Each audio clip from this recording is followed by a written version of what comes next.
Inter Miami made progress in its last game, but it was still not enough to avoid a third straight defeat, and the playoff hopes took another hit as a result. Hello everybody and welcome to the latest episode of Miami Total Football Radio, aka Miami Total Futbol Radio. I am half of your co-hosting team of this podcast, the number one podcast on Inter Miami. My name is Franco Panizo. Joining me today is a special guest.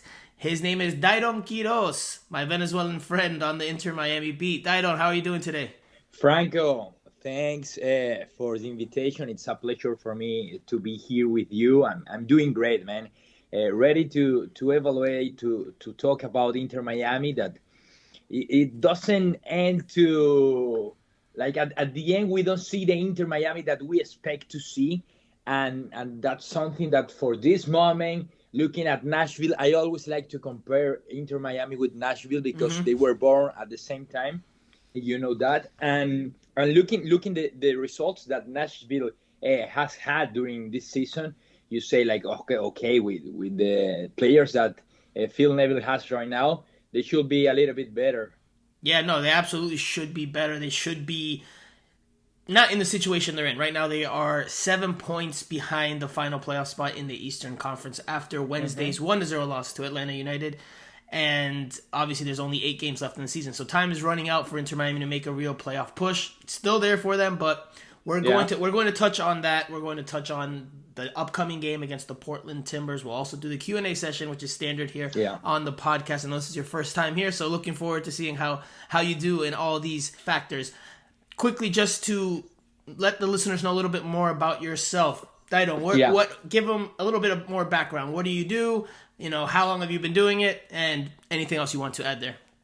Well, from the beginning, I want to apologize, guys, listeners, and you, Franco. If my English is not that perfect, No, it's good, man. It's good. My English is not very good looking.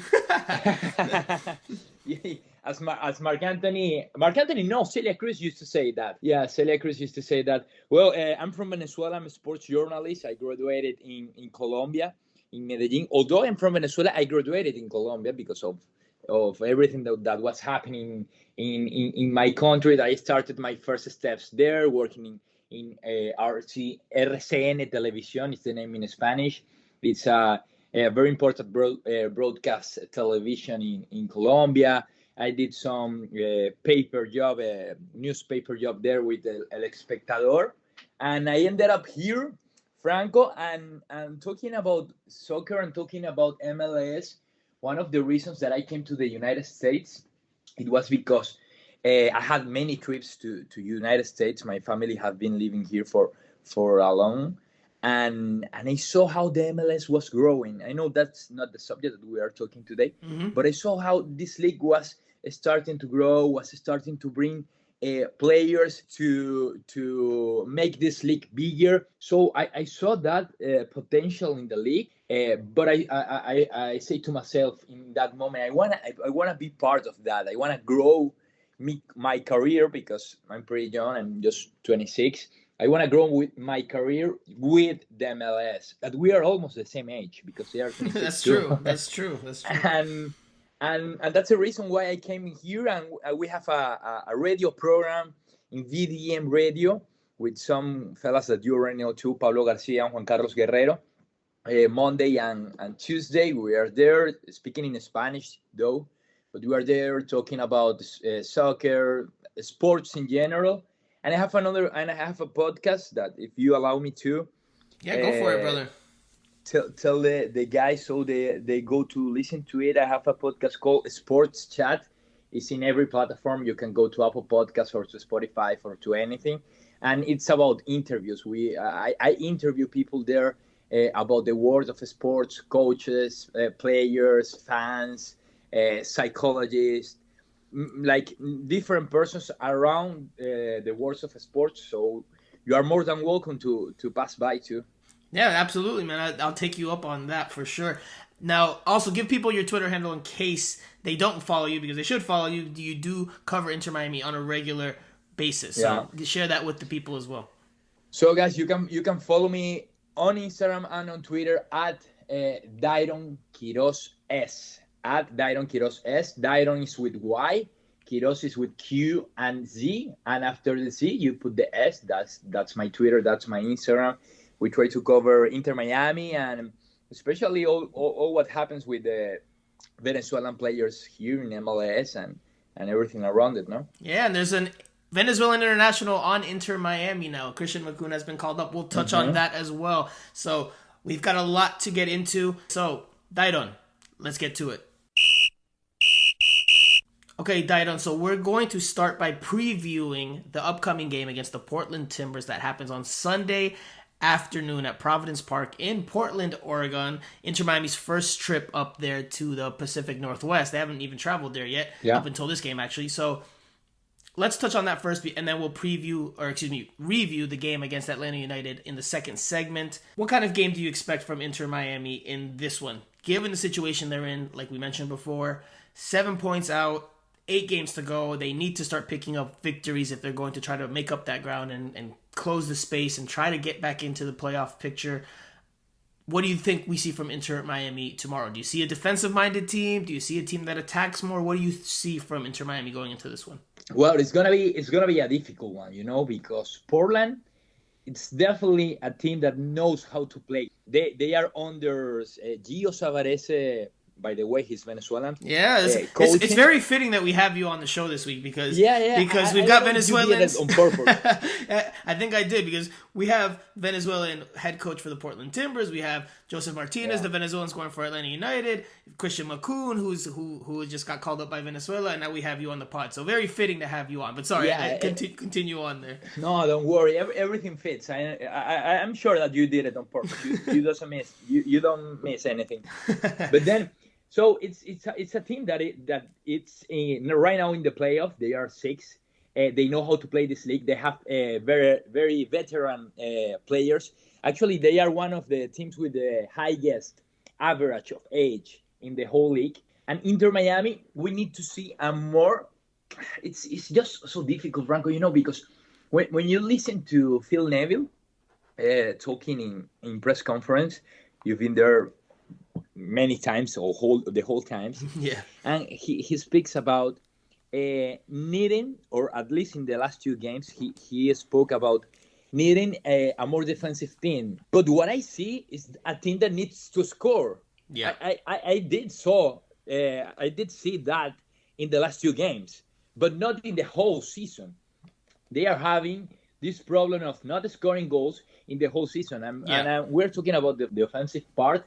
And they right now are the second lowest team scoring goals in the whole MLS. I think they're the lowest. No, I believe they're the lowest right now. They're even behind Austin. They're behind Austin FC. Austin has.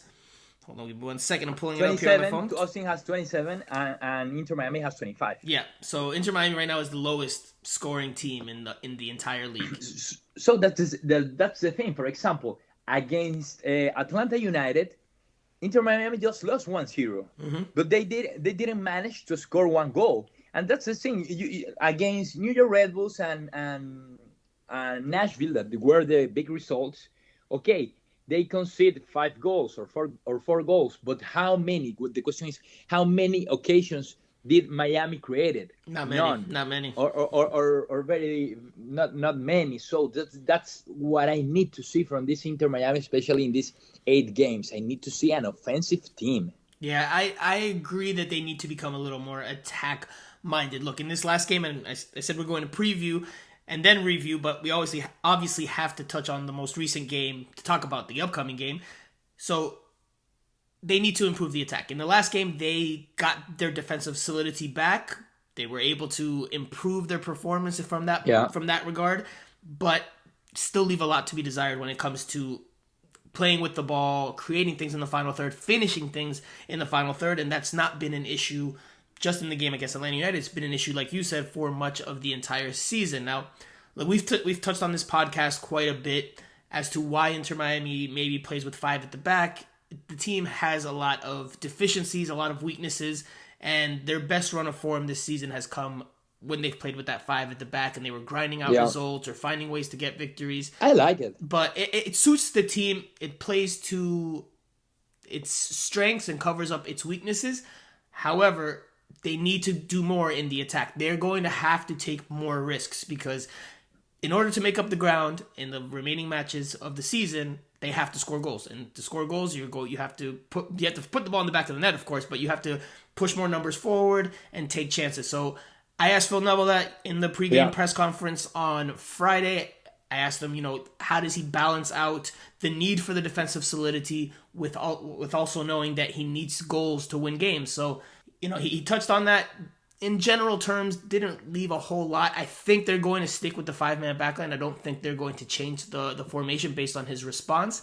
But I do think that we might see some different personnel because in his lengthy reply, he said, we need to get as many goals on the field as possible, which means they're going to get their more attack-minded players on the field in some capacity. So I imagine you'll see Robbie Robinson, you'll see Gonzalo Higuain, Rodolfo Pizarro, maybe an Indiana Vassilev in addition to Lewis Morgan.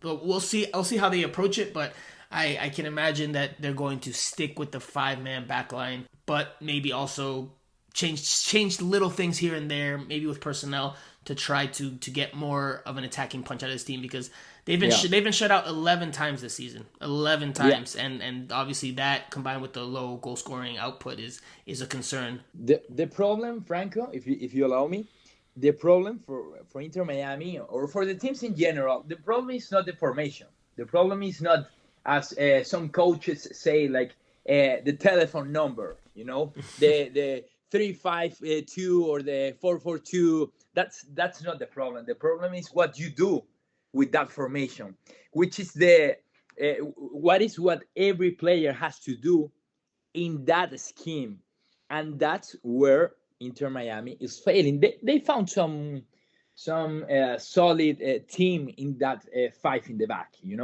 and I like it because Lewis Morgan, he can do the whole pitch. He can run front and back, but I need to see him more in the attack zone, because he's a very good player. See, but I disagree with you. I think the formation does play a big part in what happens in terms of the posture of the team. Because if you have, like you just said, and Lewis Morgan is the perfect example of this. If you have him playing as a wingback, he obviously has the ability to get forward. He's asked to get forward and try to whip in some crosses, but he also has more defensive responsibilities than if he's playing as a right winger or a right midfielder like he was last year under Diego Alonso. So we've seen now his impact offensively take a hit because now he has to do more work defensively. Now he can do it. He's been doing it at a pretty decent level, but it limits how much you can get out of him in the attack because he's now making more defensive movements and actions,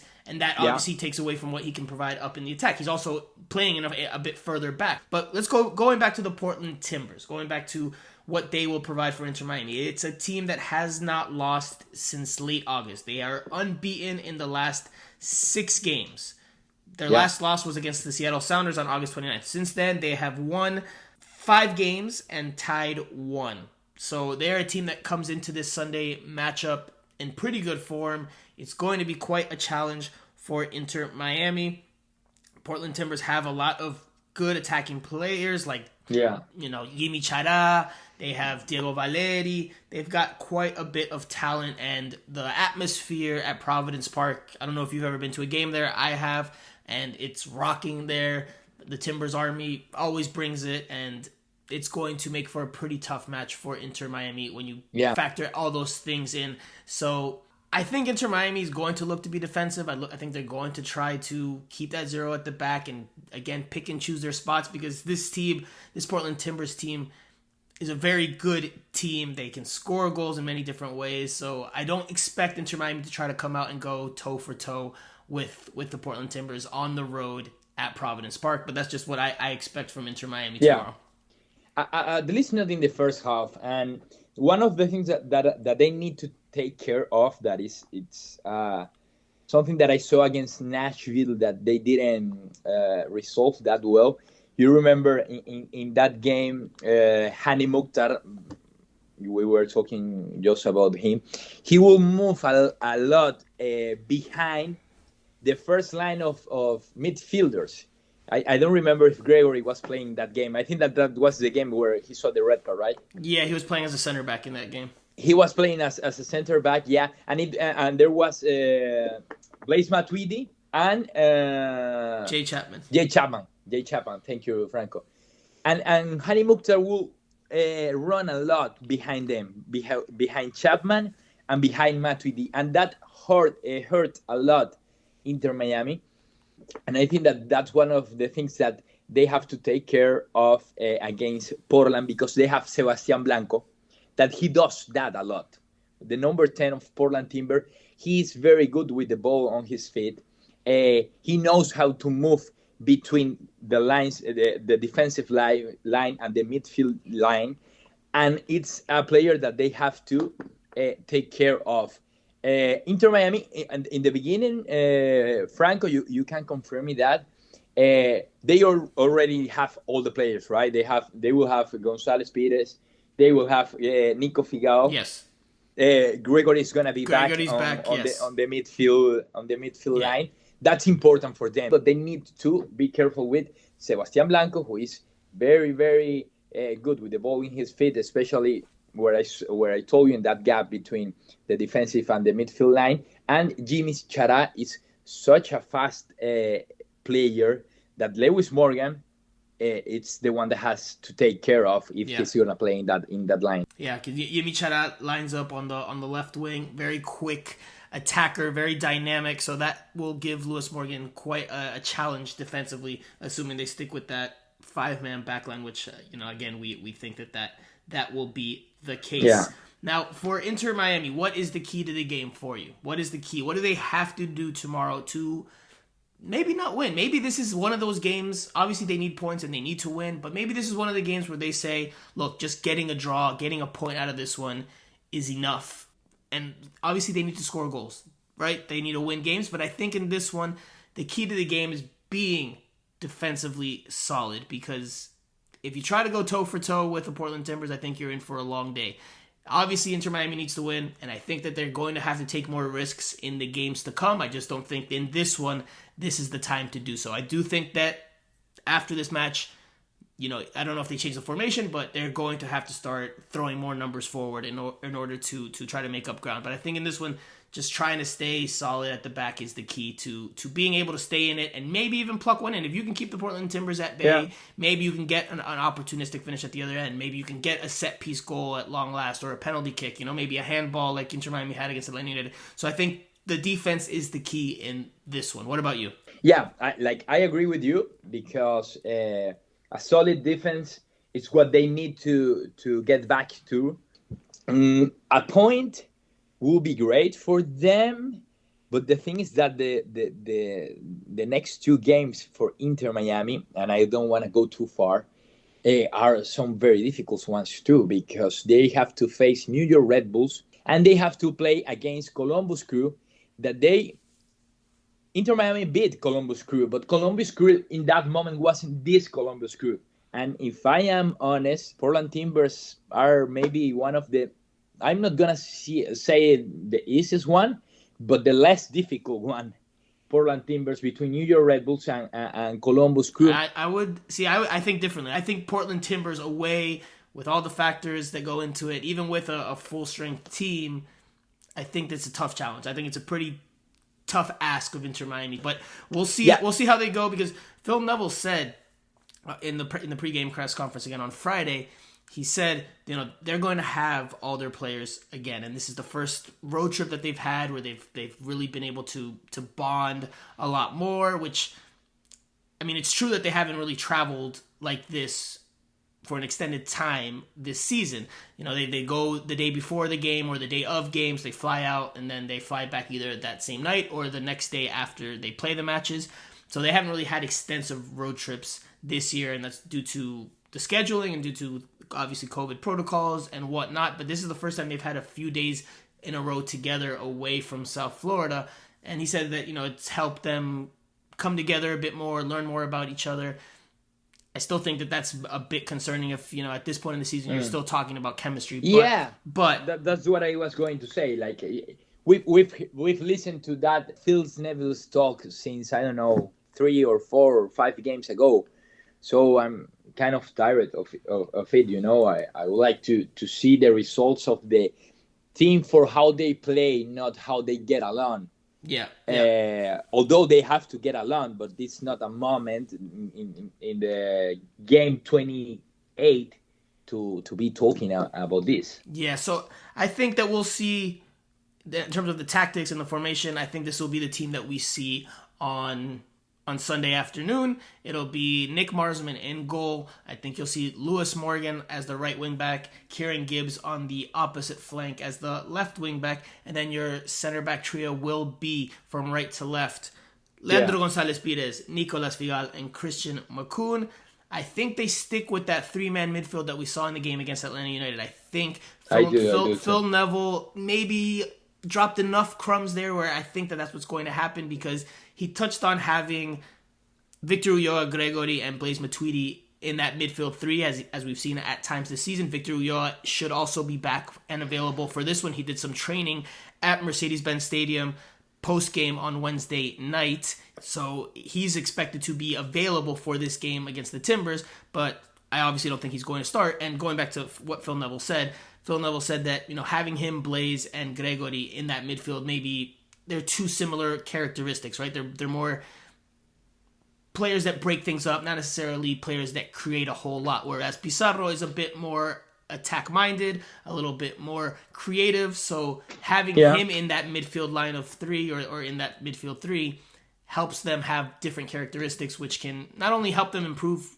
in terms of creating things for the attack, but also just generating better sequences of moving the ball from right to left, up and down. So I think we'll see Pizarro, I think we'll see Gregory, and I think we'll see Blaise Matuidi in that midfield three. And then up top, I think we'll see Gonzalo Higuain and Robbie Robinson.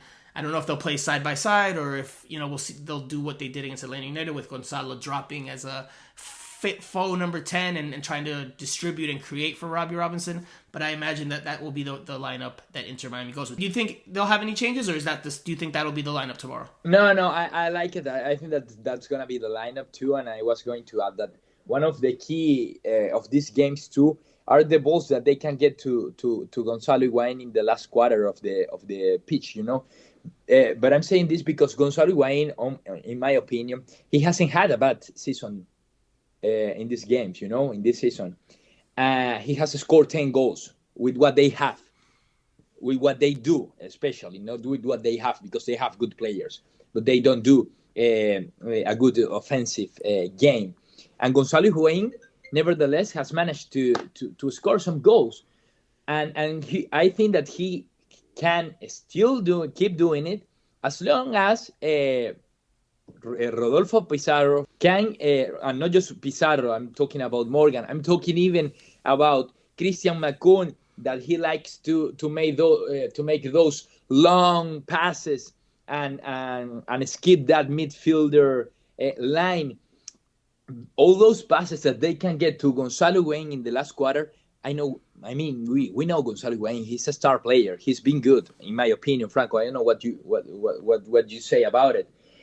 I think that he can make one difference, considering that Inter Miami can maybe prioritize the solid defense in this game. I think that as many balls they can get to Gonzalo Higuain, they will be able to score at least one or two goals. Dayron, so give me a prediction. What do you think happens in this one for Inter Miami? Do they get 3 points that they need? Do they get one that maybe for this match is enough? Or do they suffer a fourth straight defeat? What do you think? Man, I would really like, because we as journalists, I don't have a team, but I cover Inter Miami every weekend, so I would like the team to be good in the season, but in the season. But I gotta be honest, I don't see Inter Miami winning against Portland. I think that they are, as I told you, Portland is a very difficult team. It's a team that they know how to play this league. They still needing some wins to be sure about the playoff right now, and it's gonna be tough for Inter Miami. But I see them. I see them losing against Portland. I'm so sorry. How do you see them? Do you want to give a score prediction, or are you just gonna say that they lose? 2-0. 2-0. Okay. Yeah, for Portland. I think that Inter Miami scores in this one, but I don't think that they win. I think that they suffer a 3-1 defeat, and I just think the Portland Timbers are better than them. They're functioning better, than better run of form. Inter Miami is still not looking like a very convincing side. Obviously, they've surprised us before the season and pulled out results that maybe we didn't expect. So we'll see what happens, but obviously it's a tough challenge for Inter Miami on Sunday afternoon. A win would be very big for their playoff push. But let's leave it there for now, Dayron. We're going to take a quick break, and then we're going to return to review and recap and analyze the most recent match, the 1-0 loss to Atlanta United. We'll do that after this. You're not going to come here and cut them open with 5, 6, 7, 8 opportunities. But what we have created tonight are 2 or 3 really outstanding chances where we need to be ruthless, where you need to just bang the ball in the back of the net, and that's what probably has been our downfall a lot this season in terms of that ruthlessness in the final third, the clinicalness of sticking it in the back of the net, and ultimately that probably cost us. Okay, Dayron, so as we know, as we've just mentioned, Inter Miami suffered a 1-0 loss to Atlanta United at Mercedes-Benz Stadium in Atlanta, Georgia. I was present in attendance at the game here. How was it? Yeah, I mean, I've been to Mercedes-Benz before for MLS Cup 2018. Portland Timbers played in that final against Atlanta United. Atlanta United won that one. But yeah, it was, I mean, the stadium is as That's an amazing stadium, right? Yeah, it's a $1 billion stadium, if I'm not mistaken. So It was as gorgeous as I remember it. They still have the super fast ice cream dispenser in the press box, which is a notable thing, at least for me. And look, I had 2 buddies that went to the game as well. Their first Inter Miami match. They're both South Floridians, although one lives in Atlanta now. And they thought the stadium was spectacular. Obviously, the atmosphere inside with the noise being kept in, since it's mostly a closed roof. Although the middle part opens, and it was open, it does stay in, and it makes for a pretty good atmosphere. So the stadium is going to be a stadium for the 2026 World Cup for sure. Most likely. I mean, I would expect so. Anyway, going back to this game, this is the lineup that Inter Miami fielded. They had Nick Marsman in goal, Lewis Morgan as the right wing back, and on the left side was Kieran Gibbs. Your center back trio were Leandro Gonzalez Pires on the right, Kelvin Leerdam as the modern day sweeper, and on the left side was Christian Makoun. The midfield was comprised of 3 players, as we mentioned before, and it had Jay Chapman as the deep-lying player, Rodolfo Pizarro as an 8/10, and Blaise Matuidi next to him as an 8 as well. So that was your midfield trio in an inverted triangle, and up top were Gonzalo Higuain and Robbie Robinson, with Gonzalo Higuain dropping a little bit and Robbie Robinson playing higher up to try to stretch the defense. So that's the lineup Phil Neville goes with. Inter Miami improves from what it had shown in the last 2 games. It didn't get blown out. It was much better defensively for much of the game. Still had some problems at times, but was better. And they get undone with a penalty kick from Joseph Martinez, his 100th goal for Atlanta United in all competitions. Venezuelan too. Yes. Everything fixed, man. And that comes off of a handball call on Leandro Gonzalez Pires in the penalty area. Let's start there. Let's start there before we dive into the game, because obviously it was a talking point after the game. Was that a handball? Do you think it was a handball, or do you think it was not a handball? I'm guessing based on what you just uttered there that you don't think it was a handball.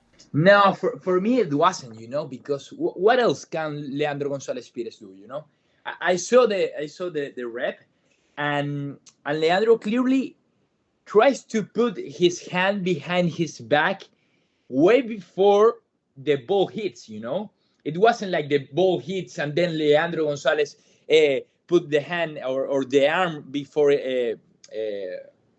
behind his back. It was way before the ball hits. So I don't see what else can he do, can a defender do.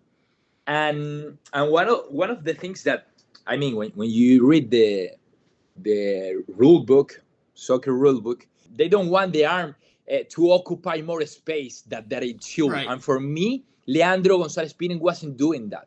Leandro Gonzalez was avoiding that, and the ball came to his hand. The hand didn't went to the ball. But it wasn't. I don't know. What do you think about it? So I'm glad we have you on the podcast, because we are disagreeing more than I disagree with Jose Armando or maybe Michelle. I absolutely think it's a handball, and I think that that's the reason why they don't go to VAR. Was it clear for you? I think he, like you said, Leandro Gonzalez Pires makes the intention to put his arm behind his back so that it doesn't hit him there and a handball's not called.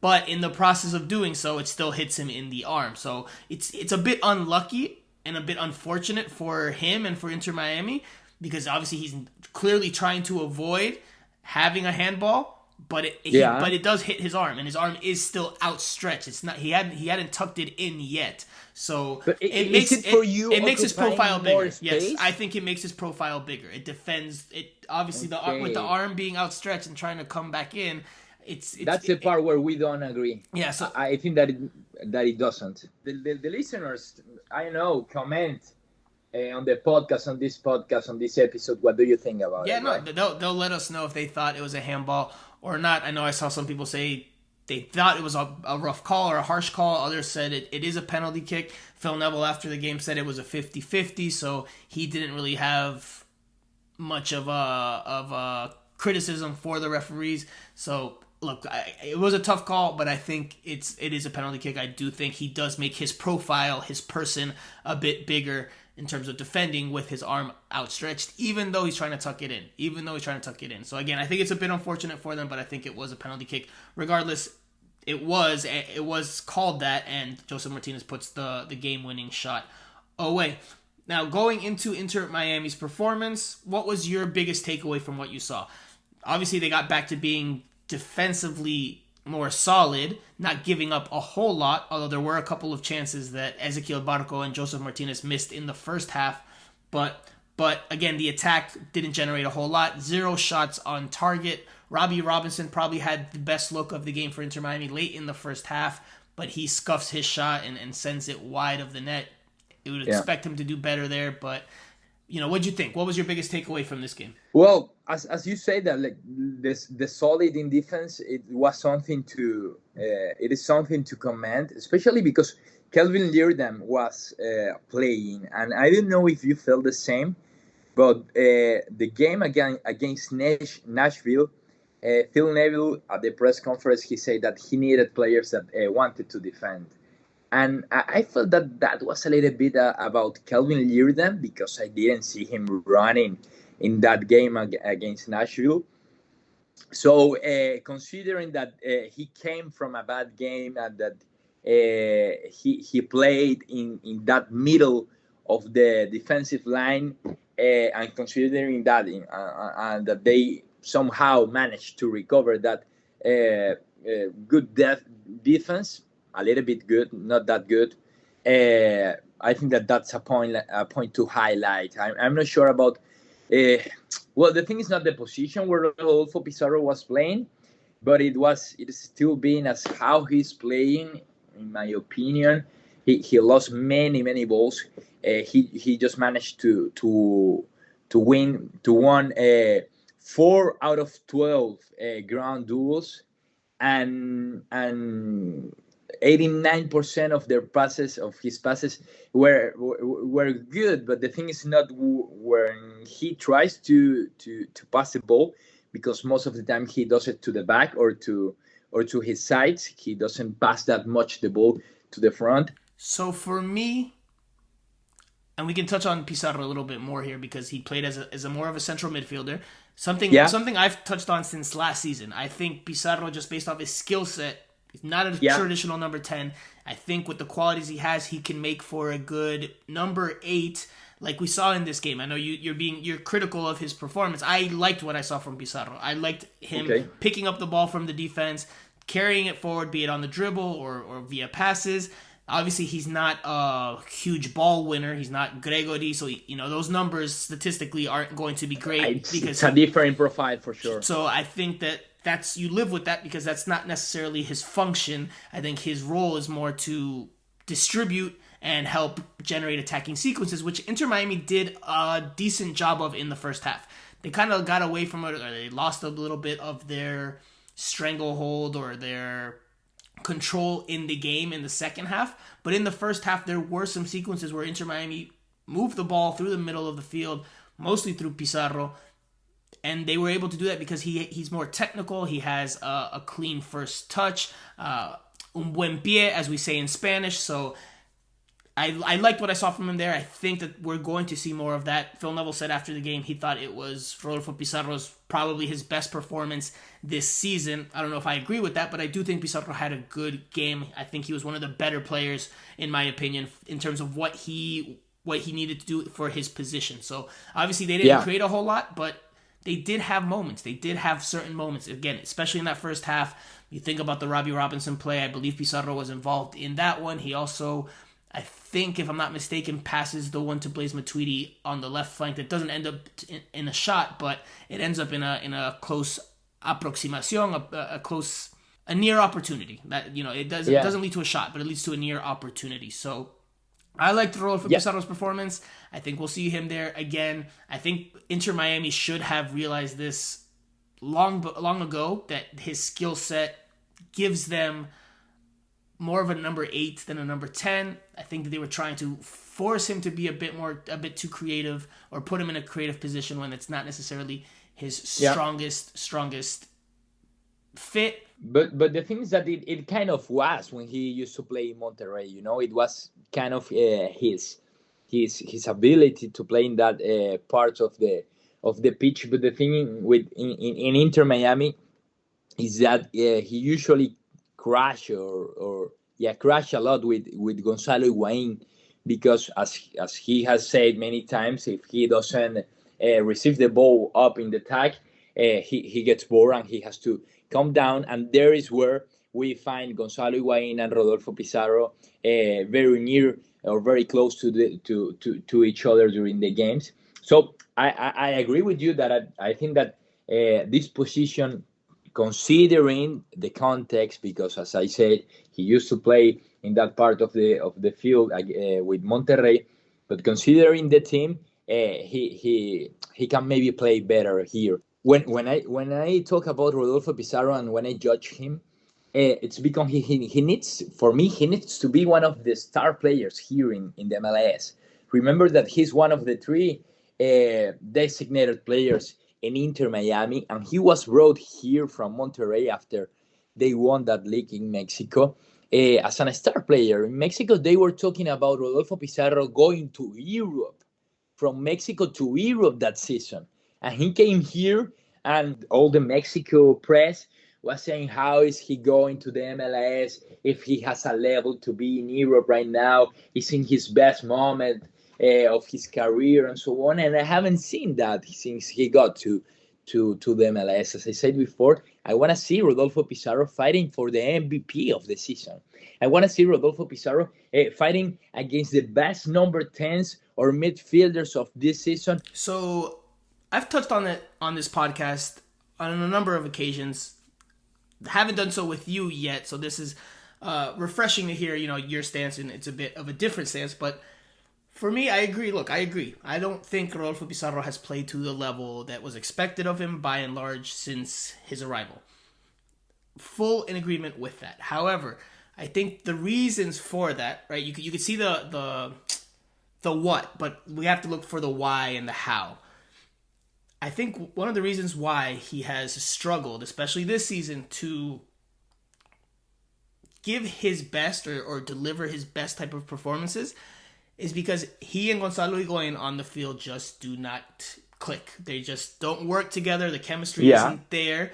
Gonzalo Higuain drops back into the middle to play as a faux number 10 at times. That obviously has impacted Rodolfo Pizarro's positioning because that was where he was playing. So now he's been used out wide on the left, out wide on the right. Now he's been used as a central midfielder, as more of an 8. So clearly Gonzalo Higuain's arrival into the team, and this goes back to last year, coincides with a dip in performance levels from Rodolfo Pizarro. Because if you look back at the start of the 2020 season, the expansion year, Rodolfo Pizarro, I'm not going to say he was the best playmaker in the league, but he was very involved in the good things Inter Miami did do under Diego Alonso. And that's primarily because he was playing as the focal point of the attack. Yeah. The plays everything went through him. He was helping create. And Gonzalo wasn't. And he was getting a lot of touches. Gonzalo Higuain wasn't around. Yeah. Now, once Gonzalo Higuain arrives in the fall of 2020, and they have to figure out how to work alongside one another, Rodolfo Pizarro's performances coincidentally, or maybe not coincidentally, take a dip. And we have not seen that same level from Pizarro by and large, even through this year. So I think that has a big factor as to why Pizarro's not being able to influence games as much. But again, I like what I saw from him against Atlanta United in the central midfield spot. Speaking of Higuain, in this last game, he was up top with Robbie Robinson. Again, he dropped back into a faux number 10 role to help get on the ball and play make a little bit, try to set things up for Robinson, who played in a more advanced position for much of the game. I do believe they switched roles a little bit there for a period in the second half before Robbie Robinson came off. So, what did you think of that look? Did you like having Higuain drop deeper and Robbie Robinson play up top as a more pure number 9, or did you not like that look from film level? I prefer Gonzalo Higuain playing in the area, as a number 9. But I understand now that this is what it needs to be done. Considering that I've asked Gonzalo Higuain many times these questions. This question about how he goes to play like a number 10 almost, and he says, like, I get bored when I don't receive the ball. The players, they don't do enough passes between lines for me, so I have to go back. So considering that that's Gonzalo's opinion, and considering too that some of the best moments of some of the better moments of Inter Miami in attack, it's when Gonzalo Higuain comes to play a little bit with his midfielders. So consider that that's where Gonzalo Higuain wants to play. That's the only solution that I find. Robbie Robinson up on the front and Gonzalo Higuain a little bit more behind as almost a number 10, or instead of Robbie Robinson, also Julian Carranza. But Robbie Robinson, for me, it's a player that he has the potential to score more goals, but he has to I know what to call this in English, like put his face up, alzar la cara in Spanish, a little bit more, so he knows to pick his head up. Yeah, so he knows where the net is, But considering those circumstances, I like it. What about you? I do not like Robbie Robinson as a number 9. Man, we just disagree. Yeah, we disagree. That's all. Yeah, we just have a different way of viewing the game, which is, it's fine. It's part of the beautiful. That's why they call it the beautiful sport, or the beautiful game. Excuse me, because obviously there's very different opinions on what a player is, what a player is not, if he fits here, if he doesn't fit there. So it's part of the charm that the sport has. So look, I think he's not a good number 9. I don't think he has the qualities to be a good number 9. I think he's better on the wing. I think his best games in an Inter Miami jersey have come with him outside, where he has space, more space to attack players with his speed and his dribbling. When he's up top as a number 9, I just don't think he has the know-how, first of all, to unmark himself from 2 center backs, right? Because normally you're up against 2 center backs if you're a lone striker, unless there's a team that plays with 3. But let's just say 2. I don't think he has the ability to unmark himself from 2 players. I also don't think he has the technical qualities to be a number 9. And I think we saw that in this game on the shot. The best chance of the game comes late in the first half off of a very good sequence from Inter Miami, where they build the ball, or they take the ball up from back to front, build up from right to left. It ends up with a Kieran Gibbs low cross to a wide open Robbie Robinson, and he scuffs the shot, sends it wide. All the players that were around him, all the Inter Miami players that were around him in the attack, they all put their hands over their heads because they could not believe that did not go into the back of the net. Because that is a chance that needs to be put away. And if you're a number 9, that is a goal you cannot miss. And I don't think he has the efficiency. I don't think he has the efficiency. I don't think he has the technical skills to be a number 9. I think he needs to play out on the wing. I understand the thinking. I understand Phil Neville trying to have the thing is, what do you do with what you have? Correct. No. So I understand. I agree with you. Robbie Robinson is way better on the side, and he doesn't have that. He's not that effective with the goal, but with what you have, with what the players that you have right now, and with what Gonzalo Higuain likes to do in this Inter Miami, what else can you do? But that's my question, and this can be the final topic on this game. Gonzalo Higuain might drop back to feel out the game or to pick up the ball because he's not getting enough touches. But if that's not really helping the team, if they need him in the box scoring goals, isn't that on Phil Neville to say, look, don't drop back. Stay up there, stay disciplined. Just like you have players that have to stay disciplined defensively and tactically, stay up there and wait for the balls because we need you to do that. We need you to be in the penalty area because you are our most lethal finisher. Isn't that on Phil Neville to figure that out? I get the idea of trying to make him get on the ball as the 10 because that plays to the penchant and the habits that he's shown this season. But if it's better for the team to play up top, then why don't they just play him up top? I don't know if that's something Gonzalo Higuaín is just not going to do, or if Phil Neville isn't able to get him to buy into just staying up there. I don't know, because I think the best thing would be for him to stay up top to help finish things off, because he is the most lethal scorer. He is the best finisher on this team, and if he's not in the box, if he's dropping back to create, then that takes away from the chances he's going to have in the penalty area and the moments he'll be in the box to help finish things off for teammates. I get he can be frustrated by not getting the ball, but I don't know. I think that they need to, at this point in the season, it's pretty late to figure it out, but get him to stay in the box because Robbie Robinson isn't a number 9, or in my opinion, isn't good enough to be the number 9 up top. I think it has to be Gonzalo Higuaín. I think that's, you brought him on to score goals and finish plays, and he's done that, but he's also shown a big penchant for dropping back, which is not what we expected or anyone really expected when he was signed from as a free agent from Europe. Okay, I have two things to say about this. The first one, this debate is lovely. Okay, what we're doing here, the program is lovely. I congratulate you. It's nice to be able to talk with you about the things that we just thinking, because we are clear that we are not managers. They know way better, way more than us. But I agree with you. I would like to see Gonzalo Higuaín there, and I agree with Phil Neville. It's the one that has to say to Gonzalo Higuaín, hey, I need you to be number 9. I don't want you to drop back. But the thing is that do you see Inter Miami playing better with Gonzalo Higuaín in the area playing as a number 9? Do you see the midfielders and the team creating enough occasions so Gonzalo Higuaín doesn't get bored playing as a number 9?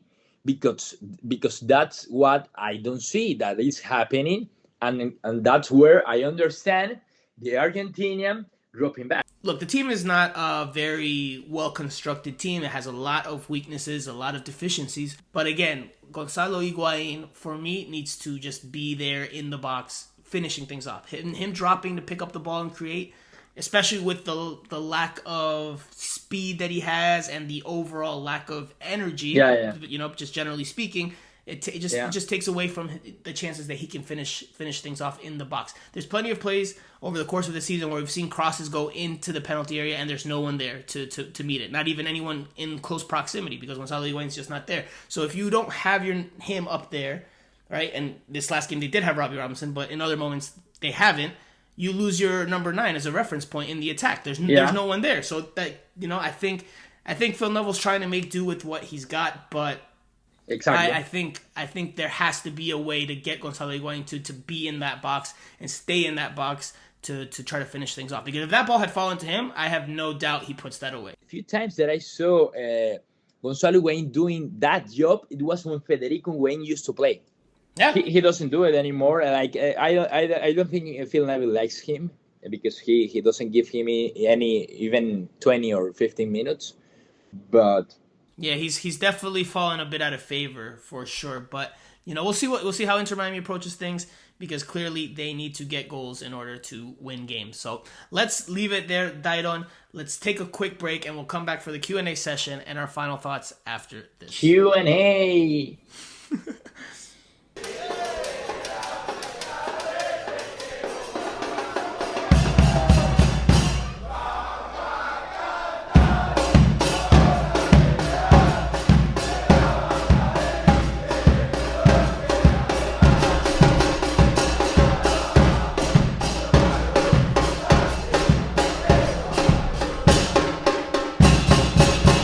Okay, Dayron, Q&A time. This is your first one. You're making your debut. Let's see how you do. First question comes from Don Cafecito. You're pretty excited, huh? The first one comes from Don Cafecito. As feared, Makoun got called up for national team duties.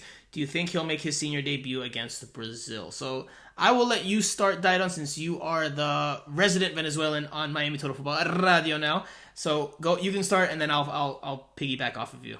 Man, that's a tough question. I don't know if against Brazil, because Venezuela already has like a very good center back that is Nahuel Ferraresi. So he will be for sure one of the center backs. The question is who will be with him.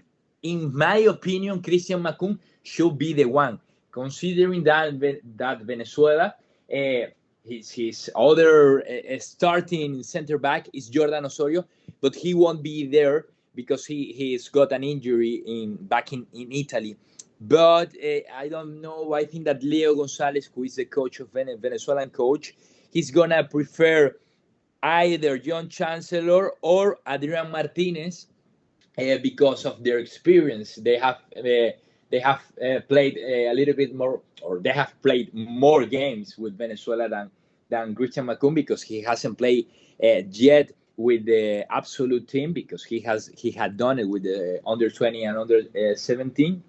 I do think that Christian Makoun is gonna do his debut in this triple fixture in South America, but I don't know against Brazil, because I would like him to, but I think that Leo Gonzalez is gonna prefer someone with more games. He's going to be at the international level, the top full international level with the full national team for the first time. He's going to be learning about his teammates for the first time, learning about the coaching staff's way of doing things for the first time, the tactics, the strategy, all those things come into play here. So I don't think there's any chance, especially against this opponent, which is Brazil, I don't think there's any chance that he starts. Yeah. He could make his debut, but I think it's more likely that maybe you see him in one of the other two games. I don't know if a situation is going to come where in the game that's going to make for the coach to say, all right, Makoun, your chance is here. So maybe against Ecuador or Chile, but we'll see how that goes for Christian Makoun. The fact that he's been called up is obviously a good reward for the continued solid performances he's had there at the back for Inter Miami as the left center back in that back five. I think just the experience comes into play here, the lack of familiarity with players and tactics. We agree on that. Yeah, so I listen, I wouldn't be surprised if he doesn't see a single minute in this three fixture date. I think that he might just be getting introduced into things, and then he'll be projected for the longer term future. So we'll see how Venezuela manages him and what he does. But obviously a good bit of news for him personally to get that call up. Next question comes from Dos Knows. What's going on with the new stadium in Miami? Any news? So there is no new information on the stadium. No. Jorge Mas on a few occasions this year, on a couple of occasions I'll say, to be more accurate, has said expect an update in 60 to 90 days, and that's never happened. Those 60 to 90 days have both come and gone, and there's been nothing new to report. So it's looking like it's going to be a continued challenge for Inter Miami to get that deal over the finish line and start building in Miami. It looks like they're going to be a DraftKings stadium for the foreseeable future, at least as things stand right now. And I don't know, Franco, I once talking to Carlos Suarez. He's a sports journalist, Venezuelan sports journalist too, but he lives here in Miami. He works for DirecTV Sports. And he the first time that he went to the stadium, I was with him, and he told me, I see Inter Miami staying here. I don't see why they need a bigger stadium. I understand that David Beckham and Jorge Mas brothers, they have their project, but this stadium, the DraftKings Stadium, looks like a pretty good place to stay, a pretty solid place, a pretty solid stadium, and I don't know. I just say that it doesn't surprise you if that's what ended up happening, okay? Yeah, look, I don't think DraftKings Stadium's a bad stadium, but I do think they need for them it's perfect. But I think they need a more modern stadium that's more state of the art, that's a little more glitzy and glamorous. This one's clearly was done very fast, done in a very commendable way, given the quick timeline that they had to build it in. But I think they need something that's a little more state of the art, just for an even better gaming experience. Also, they want to be closer to Miami proper to just be in that area, so they can get even more fans out on a consistent basis. So, but I don't think that's going to happen at any point in the near future. Next question comes from Gabe P. It's a 2-tweet question, so bear with me here. Looking at the structure of the team, I think the academy should have a USL championship side. All top academy programs have a USL team, and maybe move the under 17 to USL 1. It would increase the challenge level and therefore the quality. Do you think Inter Miami should buy a women's team, or should we wait until we learn all the details on how to run a successful team with the men first and then move to the other league? To be honest, I wouldn't mind if we make the Fort Lauderdale team the women team. I think it would help their community feel the ownership of it. Yeah. So, look, there's a lot in there, as Gabe P normally packs a good punch. There's a lot there. Look, I think Inter Miami right now needs to focus just on the Inter Miami side, because clearly they've run into a lot of hurdles in trying to build this thing. They've run into issues off the field, on the field, all over, and they've had quite a bit of growing pains. So I don't think they need to add anything else to their plate right now, because they have quite a bit as it is, and they've had issues just even figuring it out. They're still going through this learning curve. So I think they need to just stick with their focus mainly on Inter Miami for the foreseeable future, for the next several years, because they have the sanctions coming up and they're going to have to work their way out of that. So I think the focus should just be on Inter Miami for the foreseeable future. Yeah, I couldn't agree more. I think that they need to establish first what they have before thinking about creating another team or anything. Okay, so the last question comes from Elder Bar, and he asks, do you guys closer to the inside of the club feel like this team is doomed? I watch Fort Lauderdale CF and I just don't see anything impressive or feel that they can make it in MLS. The club just doesn't seem to be producing much hope for me, LOL. So, Elder Bar, I won't say that the club is doomed. And I mean, I'll speak just from a personal standpoint. I don't think that the club is doomed, or I don't feel that from being, maybe a bit closer than some of the fans. I do think that they have gone through a lot of growing pains, as I just mentioned before. I think that there's been a lot of missteps, a lot of mistakes made. It goes back to maybe even the very first decision, which was to hire Paul McDonough over Chris Henderson back when they had those two as the finalists for the sporting director job. I think there's been a lot of issues since then. I think, there's been a trickle-down effect, a domino effect.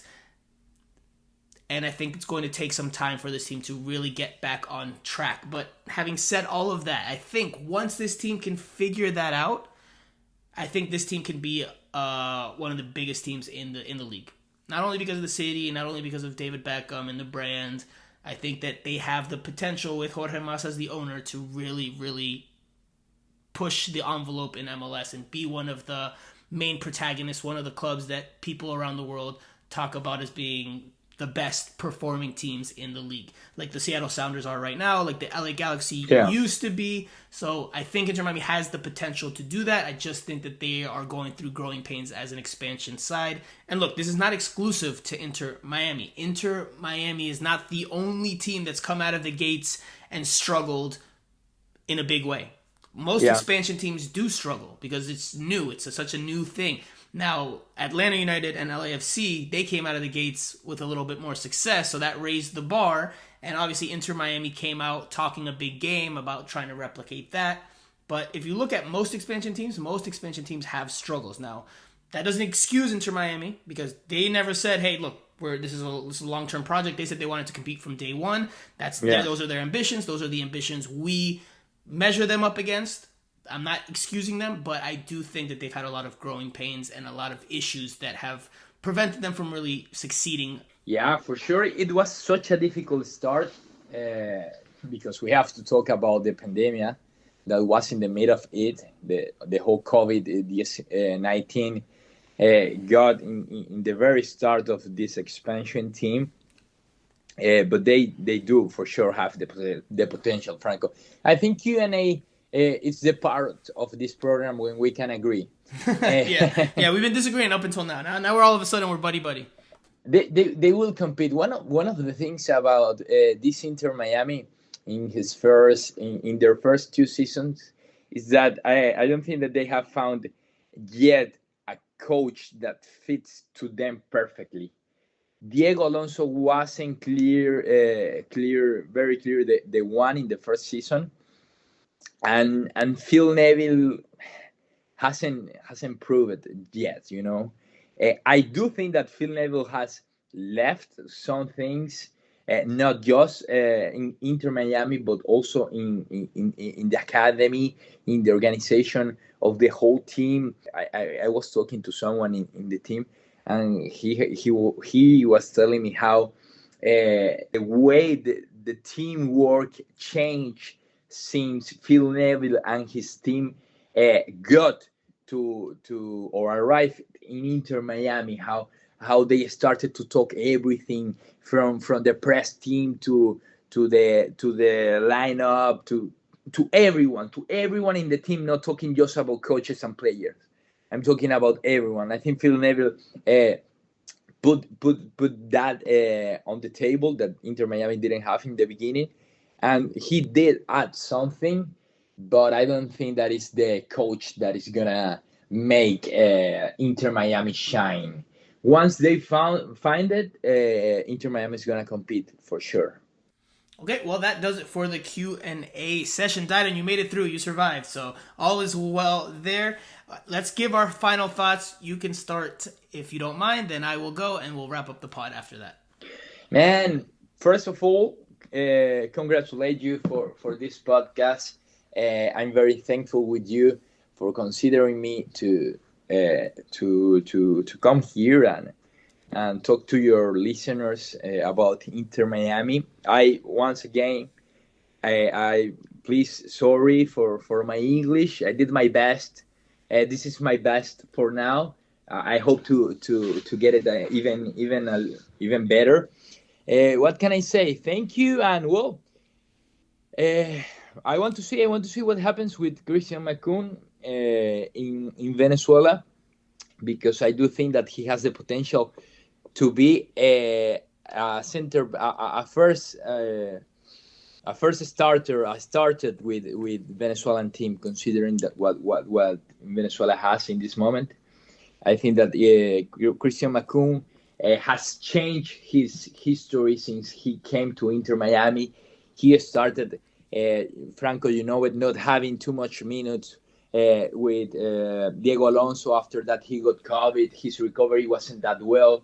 That's why he went down to Fort Lauderdale, because he told me that there was a point where he couldn't even play FIFA on PS because he will get so tired. So he changed that. He changed his history, and he's now, for his first time, being called to the national team. And I hope that this is the first one of many. I think that he has that potential. So my final thought, funny enough, is on something you just touched on, which is it's video gaming football season. Because both FIFA 22 and eFootball 22 or 2022, formerly known as Pro Evolution Soccer, both dropped this week. FIFA came out on Friday. eFootball came out on Thursday. I haven't had a chance yet to play, but I am a big football gaming person, so I will test both out like I do every single year. I've been more of an eFootball PES guy in recent years, but the reviews right now are not looking too good for that game. Although it is free. It is free to download, and right now it's in pretty much a demo stage where you can only pick out of a handful of teams. The full release is expected in November, but I'm going to test it out once I get back to South Florida on Sunday afternoon before the Inter Miami match. See what it's about, because I tend to like that one more than FIFA. FIFA just doesn't really do it for me on a year-to-year basis. I don't think it mimics what we see on TV and in person. That's another disagreement. You're a FIFA guy? I'm a FIFA guy. Oh man, if I would have known that before the podcast, I would not have invited you, man. Because I feel like I really dislike FIFA. There was a period early in the 2010s where I was playing FIFA. I thought it was the better of the two video games, but over the last 15, 20 years, I've been playing PES more than FIFA. Like I said, I try both out, and I go with the one I think is better on a given year. I think PES has been better for the last few years, but FIFA just doesn't do it for me, man. Every goal is a bicycle kick or a volley or a shot to the top corner. You can't even get second players to defend now, or you couldn't in the last version. So, I don't know. The game to me is pretty glitchy and broken, but again, I haven't played the new one, so I'll see what it's like. I'll see what the new eFootball is like as well, because like I said before, the reviews aren't great as to the gameplay. I wait for my invitation then to try the game. Yeah, no, we should play. Maybe we should test it out and see. Are you a PlayStation or you're an Xbox guy? I'm a PlayStation guy. Okay. Are you on the PS5 or are you still on the PS4? I'm on the PS5 right now. Yeah, nice. Okay, because Jose Armando, which for listeners that have been listening and are still listening to the podcast right now, Jose Armando has landed his PS5. He had been trying for several weeks and months, and he finally was able to get one. He just informed me of that news. Yesterday. So he's happy about that one. He's been after it for a good while. So that does it for our final thoughts. That does it for this week's podcast. Thank you again to Dayron Quieroz for joining us here and sharing his thoughts. We had quite a bit of disagreements as well as agreements. Listeners, don't forget to give us a review on Apple Podcasts as well as follow us on all our social media channels. We'll be back in a few days to recap and review the game against the Portland Timbers and preview the following match against the New York Red Bulls. So I am Franco Panizo. This is Miami Total Football Radio, and we'll talk to you guys again